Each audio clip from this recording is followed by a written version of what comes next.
મોરબી ભાજપમાં મોટું ભંગાણ. પૂર્વ પ્રમુખ દેવાભાઈ અવાડિયાના પુત્ર સહિતની આખી પેનલે અપક્ષ ઉમેદવારી નોંધાવી.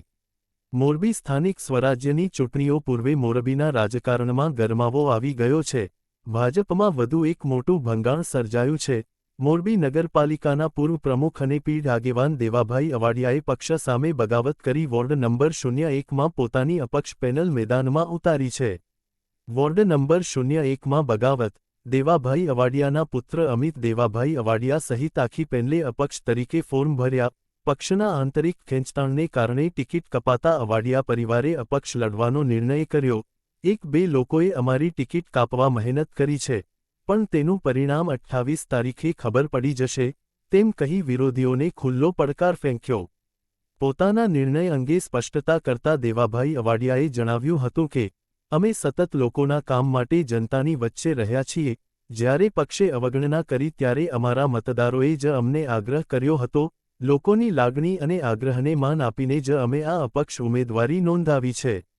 ઉમેદવારી પત્ર ભર્યા બાદ મિત અવાડિયાએ આત્મવિશ્વાસ સાથે જણાવ્યું હતું કે, અમને જનતાનો પૂરો સમર્થન મળી રહ્યો છે.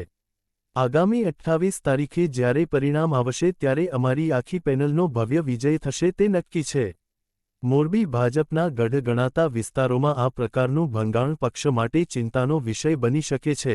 ખાસ કરીને પૂર્વ પ્રમુખનું વર્ચસ્વ જોતા આ અપક્ષ પેનલ ભાજપના સત્તાવાર ઉમેદવારોના મતોમાં મોટું ગાબડું પાડી શકે તેમ છે. હવે જોવાનું એ રહેશે કે 28 તારીખે મતદારો કોના પર કળશ ઢોળે છે. રિપોર્ટ ધવલ ત્રિવેદી.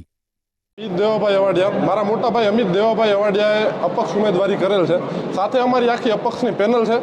અને આ વખતે વોર્ડ નંબર 1માં હું તમને અત્યારથી ખાતરી આપું છું, કારણ કે મારા વોર્ડની જનતાએ મને ખાતરી આપી છે. આ વખતે વોર્ડ નંબર 1માં 4-4ની પેનલ અપક્ષની આવે છે. તમારે લખવું હોય તો લખી લેજો. 26 તારીખે મતદાન છે. 28 તારીખે મતગણતરીના દિવસે આ વિડીયો તમે ફરીથી તમારી ચેનલ્સ ઉપર મૂકજો અને તે દિવસ હું તમારી સમક્ષ ઊભો રહીશ. જે કોઈ 1-2 વ્યક્તિઓએ અમારી ટિકિટ કાપવામાં રસ લીધો છે, એ 1-2 વ્યક્તિઓને અમે રિઝલ્ટ આપવાના છીએ. અને આ હું નથી બોલતો, આ મારા વોર્ડની જનતા મને બોલાવે છે. 4-5 દિવસ પહેલાં રાજકારણના સમીકરણો અમને એવા લાગતા હતા અને ક્યાંક ને ક્યાંક વોર્ડમાં એવી ખબર પડી હતી, વોર્ડની જનતાને એવી ખબર પડી હતી કે ક્યાંક ને ક્યાંક દેવાભાઈની ટિકિટને થોડો સંકટ છે.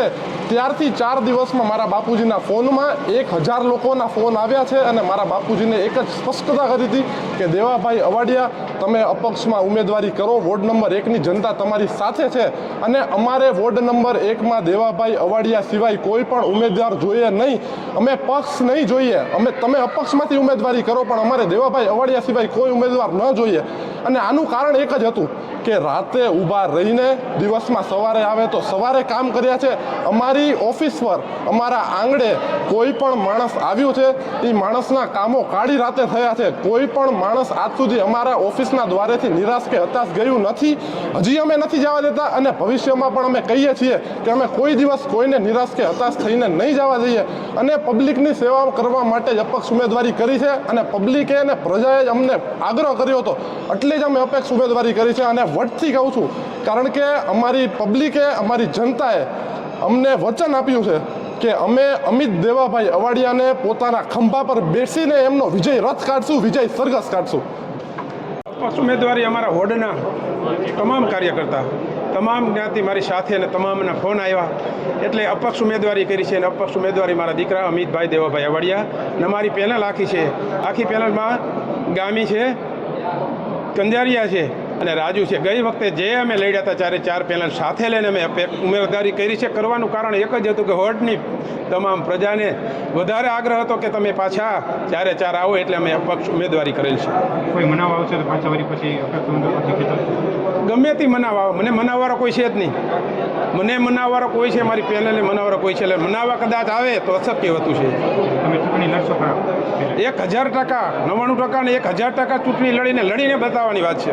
ચારેયના પૂરા નામે ખાલી ચારેયના પૂરા નામમાં અમિત દેવાભાઈ અવાડિયા, જિજ્ઞાસાબેન અમિતભાઈ ગામી, મોરારભાઈ નિર્માબેન મોરારજીભાઈ કંજારિયા અને રાજુભાઈ ચમનભાઈ રામાવત. કેટલા લડી લેવા? લડી લેવાનું, ઠેઠ લગી લડી લેવાનું, કોઈ જાતની કચાશ રાખવાની થતી નથી.